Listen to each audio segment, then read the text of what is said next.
apa sih perasaan yang Bapak alami secara psikologisnya? Seperti tadi yang bilang kecewa, apakah Bapak merasakan hal demikian atau gimana? Nah, mungkin sama kayak misalkan sekarang banyak istilah yang seringkali kita bilang ya, aduh bisa jadi kayak overthinking gitu. Yes. Wah, nanti biasanya apa sih Pak yang bentuk tekanan atau emosional stres yang sering dialamin sama mahasiswa, remaja, gensi-gensi kayak kita?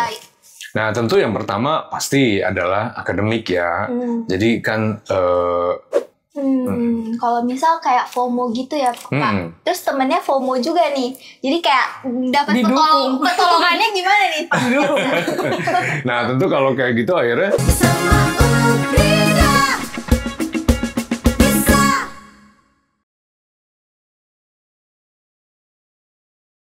Halo semua, welcome to Podcast Insight.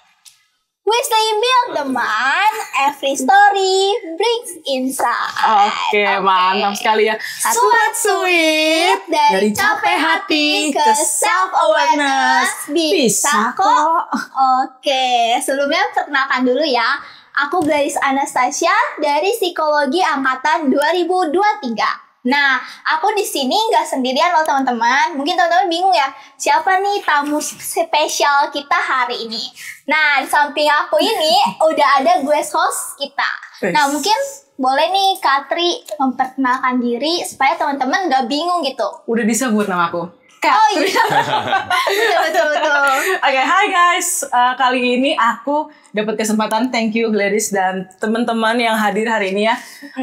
Jadi guest host jadinya tuh, guest host. Nah, teman-teman, kenalin aku Triani Puspitasari dan aku staff di Ukrida. Asik, boleh tepuk tangannya dulu mungkin ya. Oke. Nah, mungkin Kakak bisa menjelaskan nih, kita episode hari ini akan bahas apa sih Kak? Oke, Gladys dan teman-teman, tentu di sore hari ini, kesempatan hari ini kita tuh bahas tema yang sangat-sanget banget gitu. Apa tuh?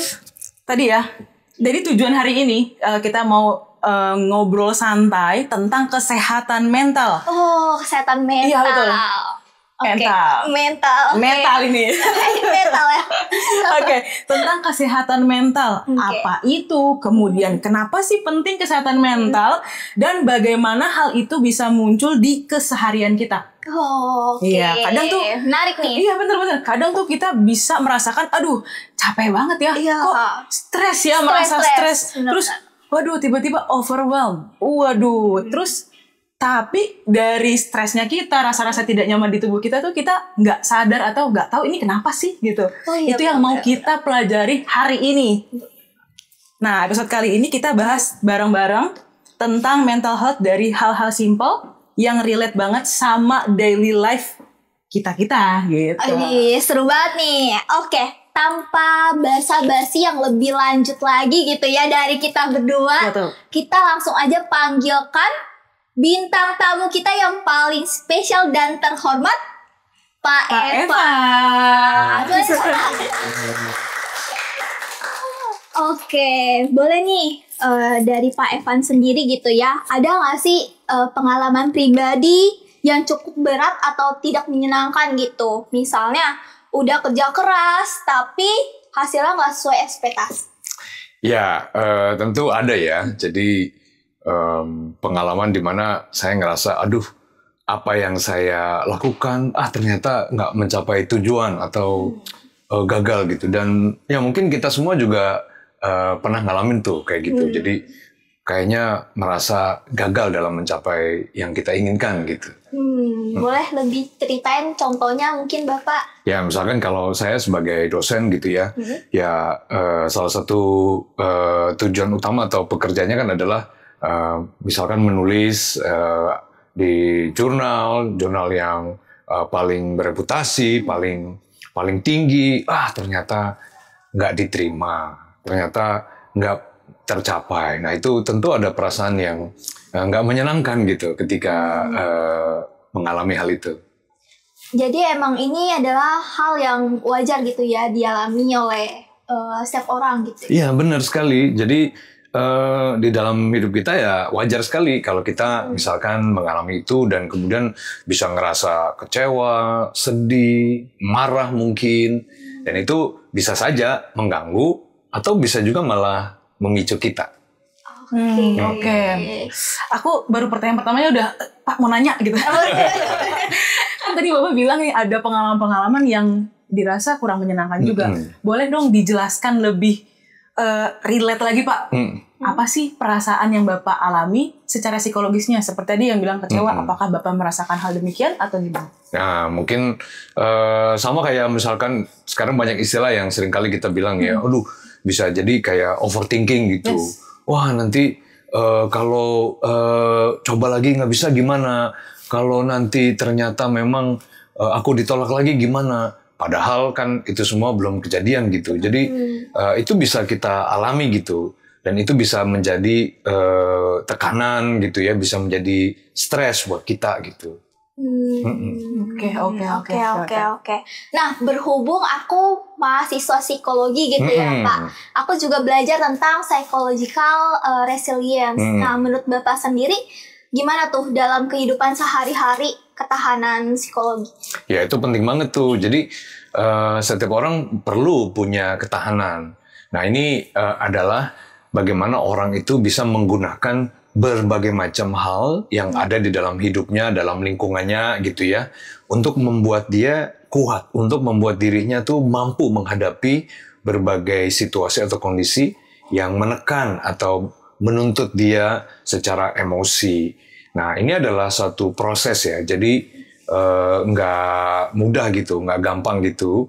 Bukanlah sesuatu yang tiba-tiba begitu saja terjadi, tetapi kita perlu memanfaatkan semua yang ada di lingkungan kita.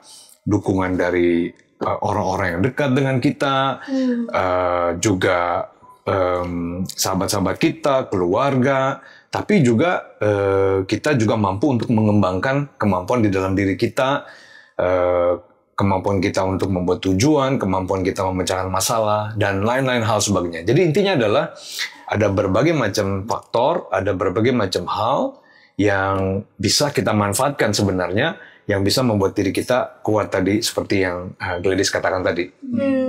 Mungkin teman-teman penonton masih yang rada awam gitu ya, sama istilah psychological resilience sendiri. Mungkin Bapak bisa kasih tahu gitu ke teman-teman penonton, apa sih? Ya, saya tuh mungkin bisa mengistilahkan gini. Kalau bayangkan sebuah bola ya. Jadi bola, contohnya adalah bola tenis. Nah, sebuah bola tenis ini kalau dia dijatuhkan ke bawah, ke lantai, apa yang terjadi? Mantul. Betul. Jadi walaupun dia jatuh ke bawah itu kan artinya turun ya. Jatuh ke bawah itu kan artinya dia akan menyentuh dasar yang keras gitu, yang tidak menyenangkan, yang sulit gitu. Tapi ini bukanlah akhir. Nah, seperti bola itu yang menyentuh ke bawah, dia juga mampu lagi untuk naik ke atas. Nah, seperti itulah psychological resilience. Jadi ketika kita menghadapi kesulitan, tantangan, tuntutan, tekanan kehidupan, kita bisa menyentuh yang paling dasar, tapi kita juga bisa bangkit lagi, naik ke atas seperti bola itu. Kayak mantul kan? Gitu ya. Istilahnya keren nih. Perumpamannya keren gitu. Aku pernah baca nih Pak, di salah satu Twitter. Ini juga Twitternya juga orang terkenal. Dia bilang, jadilah manusia yang kenyal. Iya, apa tuh? Jadi yang seperti tadi penjelasannya, jadilah manusia yang kenyal, kalau dibanting kemanapun dia tetap mengikuti situasinya di situ. Iya, betul. Kalau misalnya keras sama keras jadi pecah. Iya. Kalau keras ketemu lembut kitanya pecah gitu ya. Makanya jadilah manusia yang kenyal gitu ya. Adaptasi gitu. Adaptasi. Iya betul. Setuju tadi. Oke. Aku mau tahu dari teman-teman yang hadir hari ini. Boleh dong. Guys, kalau menurut kalian stres itu digambarkan dengan apa sih? Oke, kalau dari aku sih stres tuh digambarkan dengan, mungkin kalau misal dari masyarakat kita ya, itu tuh digambarkan sebagai sesuatu yang negatif gitu ya, dan merupakan respons emosi yang sebenarnya tuh wajar dialami kita kalau misalnya kita lagi menghadapi masalah gitu sih Kak. Oke, ada lagi yang mau jawab? Kalau dari saya, bagaimana saya menggambarkan stres itu, andaikan tekanan. Kalau misalnya mengambil dua tangan, habis itu ya mengkeraskan gitu ya. Itu tekanan yang dirasakan itu bagaimana stres kadang-kadang terasa, terutama dalam misalnya stres akademik kayak gitu. Oke, Pak Evans, mantap juga nih jawaban teman-teman. Tapi Gladys dan Pak Evans, orang-orang itu masih lihat stres dari fisiknya. Gitu ya. Betul. Dari segi luar atau kelihatan nih mukanya muram dan lain sebagainya. Oh, stres ya gitu. Cuman. Bener. Boleh dong Pak Evans dikasih definisi stres itu secara perspektif psikologis itu seperti apa sih? Ya benar ya. Tadi seperti yang dibilang oleh Halim tadi ya, bahwa stres itu intinya adalah tekanan gitu atau tuntutan dalam kehidupan kita. Jadi itu wajar gitu. Kenapa? Karena hidup atau kalau kita menjalani hidup pasti selalu ada tekanan, pasti selalu ada tuntutan. Nah, stres itu bisa dialami oleh setiap orang. Dari yang paling kecil sampai yang juga sudah tua. Jadi stres itu bukan hanya dialami secara fisik, tapi juga dialami secara emosi, ya, di dalam pikiran dan juga di dalam tindakan atau tingkah laku kita.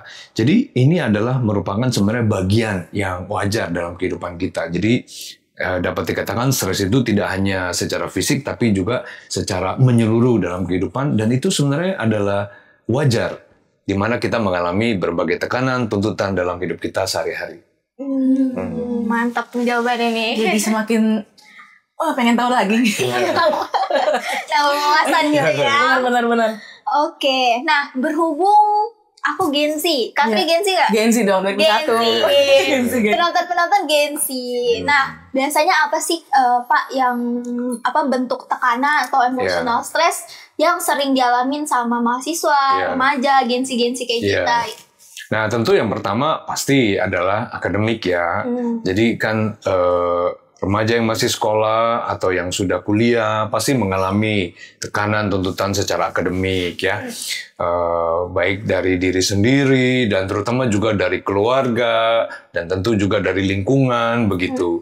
Nah, memang ini adalah sesuatu sekali lagi yang wajar, di mana tentu targetnya adalah mencapai prestasi, mencapai satu standar yang tinggi, yang baik begitu. Nah, dalam hal ini respon kita terhadap tekanan atau tuntutan inilah yang menentukan. Jadi stres itu sendiri sebenarnya adalah netral saja begitu. Tapi bagaimana kemudian kita meresponinya, ini yang menentukan. Jadi stres dialamin sama Genzi, tapi gimana cara kita responnya? Benar, misalkan contoh kalau ujian. Nah, mau nggak menghadapi ujian? Kalau boleh pilih sih kita nggak mau ya. Betul. Langsung aja lulus ya, gitu ya. Aduh, tapi kan nggak mungkin gitu, ya kan? Namanya kita sekolah, namanya kita kuliah, kita pasti akan menghadapi yang namanya ujian. Nah, tetapi ujian itu tidak mesti kita responnya dengan, aduh besok mau ujian nih, jadi ngapain hari ini? Udah deh, gue tidur aja. Udah deh, gue pesta-pesta. Atau udah deh, gue pergilah kemana gitu. Nah, itu kan nggak efektif, nggak tepat di dalam menghadapi stres. Nah, tentu ada cara yang baik, yang tepat untuk kita mengelola stres tersebut. Oke, jadi stres itu ada responnya positif sama negatif. Benar. Oke, Pak. Apakah tadi kan udah dijawab juga sebenarnya? Semua stres itu kan ada yang negatif, ada yang positif. Yes. Nah, kapan sih Pak warningnya gitu? Warning sign bahwa seseorang itu perlu mulai memperhatikan kondisi mentalnya secara lebih serius. Nah, ketika kita merasa kita sudah mengalami bahwa tekanan itu tuh menjadi gangguan bagi diri kita. Ketika kita udah lagi nggak melakukan aktivitas seperti biasanya, ketika kita udah nggak lagi kita melakukan yang semestinya kita lakukan, yang wajib kita lakukan, kita nggak lakukan gitu, malah kita menunda, tidak melakukannya, ya kita membiarkan diri kita misalkan mengurung diri, atau kita malah berdiam saja begitu, atau malah bahkan lebih jauh lagi itu berdampak juga terhadap kondisi fisik kita. Nah, sekali lagi, ketika itu sudah menjadi gangguan bagi diri kita, maka ketika kita sudah menghadapi sesuatu yang menghambat kita, mengganggu kita, carilah pertolongan, carilah bantuan. Nah, bantuan ini baik, karena apa? Justru untuk membuat diri kita tuh jadi mampu menghadapi tekanan tersebut, mampu menghadapi stres itu. Jadi pertolongan itu justru kita butuhkan. Supaya apa? Supaya kita kuat menghadapi situasi-situasi stres tersebut. Justru yang kayak gitu yang kadang denial. Ya, sebagai Gen Z kayak, saya bisa sendiri. Iya benar-benar. Relate. Karena dulu saya kan juga yang pandemi ya, gitu ya, dapat ngerasain pandemi kayak, kayaknya sendiri oke deh. Enggak stres, padahal stres rontok atau kadang jadi sering lupa. Iya, padahal di depan mata barangnya, tapi kemana ya kacamata saya di sini kan? Hal-hal yang seperti itu ya Pak ya, Bisa. yang harus kita sadari juga bahwa kayaknya ini tuh yang mulai mengganggu diri kita sebagai pribadi. Kalau kayaknya kita butuh bantuan orang lain deh untuk menyadarkan diri kita sendiri gitu ya. Iya sih, relate banget. Aku juga kayaknya gak cuma pas pandemi deh. Gimana tuh? Aku juga adaptasi ke kuliah itu kan banyak kerja kelompok ya, apalagi psikologi sendiri cukup menyenangkan gitu. Menyenangkan ya lagi. Nah itu ya awal-awal ya mikirnya kenapa ya harus kelompok, karena kan mungkin lebih cepat atau lebih baik kalau aku tipenya lumayan perfeksionis gitu ya. Jadi ya kayak bagi aku harus ini gini-gini. Jadi kalau harus berdiskusi sama orang lain itu cukup berat gitu, cukup melelahkan buat aku gitu. Tapi lama-kelamaan ya mungkin karena beban tugasnya juga berat gitu. Mulai rontok juga. Muram juga gitu ya.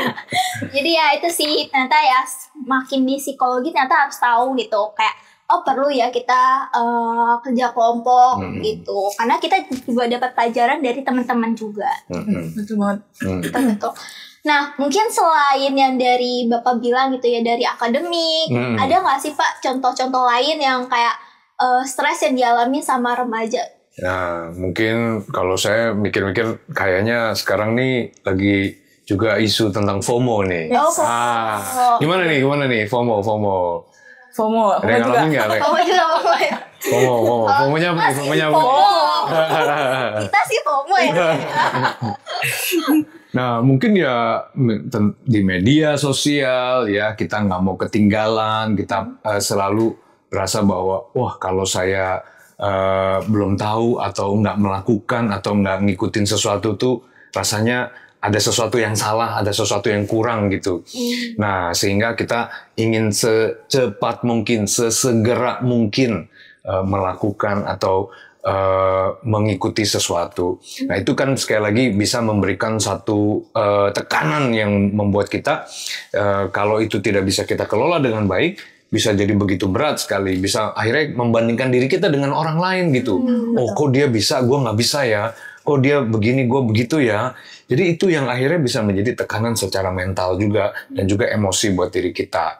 Ya, hal-hal lain banyak lagi yang lain. Misalkan itu di pergaulan juga bisa jadi tekanan dari teman sebaya kita, bisa juga dari kalau kita aktif misalkan di luar sekolah, kompetisi ataupun mungkin juga di sekolah ya yang kita ikuti. Jadi ada begitu banyak hal yang selain akademik yang mungkin kita alami bisa menjadi berbagai macam tekanan stressful bagi diri kita. Kalau misal kayak FOMO gitu ya Pak, terus temennya FOMO juga nih, jadi kayak dapat pertolongannya gimana nih? Nah tentu kalau kayak gitu akhirnya malah jadi menambah stres kan bagi diri kita. Nah tentu tadi yang penting adalah kita mengetahui bahwa sama seperti orang yang menghadapi berbagai tekanan dalam hidupnya itu adalah wajar, maka bagaimana kita meresponinya dengan baik. Jadi bagaimana kita menghadapi tekanan itu dengan tepat, dengan efektif. Justru jangan menghadapinya secara negatif. Nah ini yang kita perlu ketahui dengan baik. Oke. Mantap nih ya. Mantap. Terbuka lagi. Karena aku sebagai alumni psikologi kembali mereverse lagi ingatan-ingatanku tentang stres itu sendiri. Dan ternyata kita stres itu butuh pertolongan. Bahkan kalau misalnya nggak ada pertolongan pun sebetulnya diri kita bisa nolong diri kita sendiri nggak sih Pak? Gitu kan ya. Setidaknya kita tahu ada warning sign-nya. Kayak kalau misalnya udah mulai nggak nyaman, berarti ada sesuatu nih. Kalau kita nggak bisa ngasih solusi sendiri, kita harus cari teman, cari cari solusi di orang lain gitu ya. Nah Bapak, kalau kita refleksikan nih Pak, dari yang tadi sudah dibagikan juga ke teman-teman yang lain, menurut Bapak sendiri bagaimana sih Pak pengalaman pribadi bisa menjadi pintu masuk untuk memahami kesehatan mental secara lebih dalam? Ya, nah ini ada dua hal ya. Pertama, jadi kita perlu paham bahwa mengalami atau pengalaman pribadi itu adalah sebuah pengalaman yang sebenarnya sekali lagi wajar ya dihadapi oleh setiap orang. Setiap orang akan menghadapi stres, tapi cara untuk menghadapinya yang menentukan. Nah, tadi yang benar sekali dikatakan oleh Kak Tri. Jadi kita perlu mengenali tanda-tanda atau sinyal-sinyal alarm tadi. Sehingga ketika alarmnya sudah bunyi, jangan diabaikan. Jadi oleh karena itu sesegeralah mencari pertolongan atau sesegeralah mencari bantuan ketika kita memerlukannya. Nah, tapi yang kedua, mengalami itu sebenarnya bermanfaat. Untuk apa? Kita bisa membantu orang lain. Nah, studi-studi ilmiah menunjukkan bahwa justru orang-orang yang atau para ahli yang punya pengalaman itu mereka bisa menggunakan itu untuk membantu menolong orang lain. Nah, ini akan lebih bermanfaat lagi tentu. Tetapi prinsipnya begini, kita tidak perlu merasakan panasnya api gitu ya dengan membakar tangan kita sendiri. Nah, kan itu nggak masuk akal.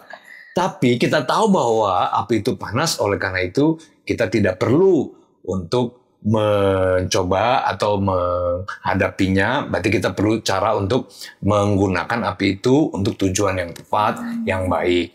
Nah, sehingga pengetahuan kita tentang, oh kalau gitu, kalau ada situasi kondisi saya yang sulit, yang penuh dengan tekanan, saya perlu atasi, saya perlu kelola dengan baik, itulah yang penting. Bagaimana caranya supaya kita bisa menghadapi berbagai situasi kondisi yang mungkin penuh dengan tekanan dengan cara yang efektif, dengan cara yang baik. Oke, makanya banyak nih orang-orang yang biasanya doa minta hikmat ke Tuhan. Salah satunya mungkin itu kali ya Pak. Oh iya. Aduh, jangan, kalau ada api jangan dideketin. Bener. Karena udah tahu itu pasti bisa membakar gitu kan ya. Oke. Nah, menurut Bapak sendiri, apakah lewat pengalaman nyata itu lebih efektif untuk kayak pemahaman tentang kesehatan mental ini? Ya, sekali lagi kita akan terpapar dengan berbagai situasi kondisi dalam hidup. Nah, kemungkinannya kita akan mengalami begitu banyak pengalaman.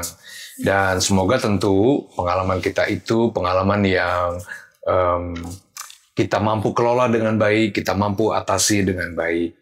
Tapi pada saat justru kita mengalami kesulitan dan bahkan tadi ya seperti bola yang saya ceritakan menyentuh ke dasar, ingatlah bahwa itu bukanlah akhirnya. Bahwa itu justru kita bisa gunakan sebagai satu pembelajaran untuk kita naik kembali, untuk kita bangkit, untuk kita mampu nanti bahkan bisa berbagi kepada orang lain, itu bisa. Tapi yang penting adalah mari kita ketahui bahwa ada banyak cara supaya kita menjadi kuat, supaya kita menjadi tahan, supaya kita menjadi resilient tadi yang kita bicarakan dari awal. Sehingga kita mampu beradaptasi, ya kalau istilah Kak Tri tadi, jadi kenyal. Gitu. Apa resilience itu bisa kayak meningkat gitu Pak?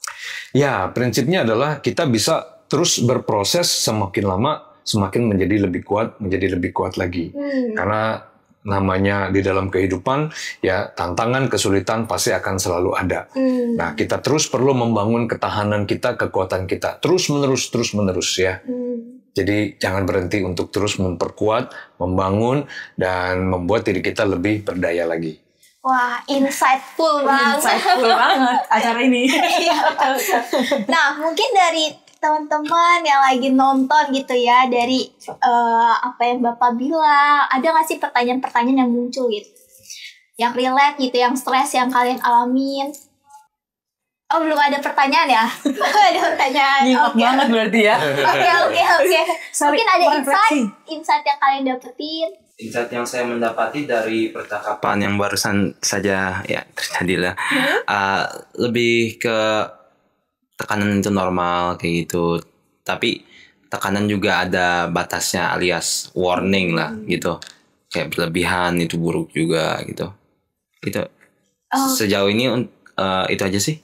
Oke, thank you. Boleh tepuk tangan dulu.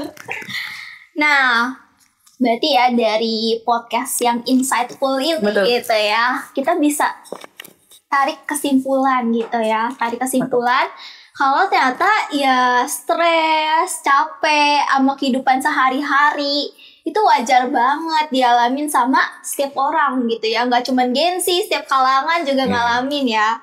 Nah, ya dan respon kita balik lagi sih ke diri kita sendiri. Respon kita tuh mau positif atau negatif gitu ya. Untuk positif sendiri kita harus tahu nih kapasitas kita seberapa. Terus kapan kita harus nyari pertolongan.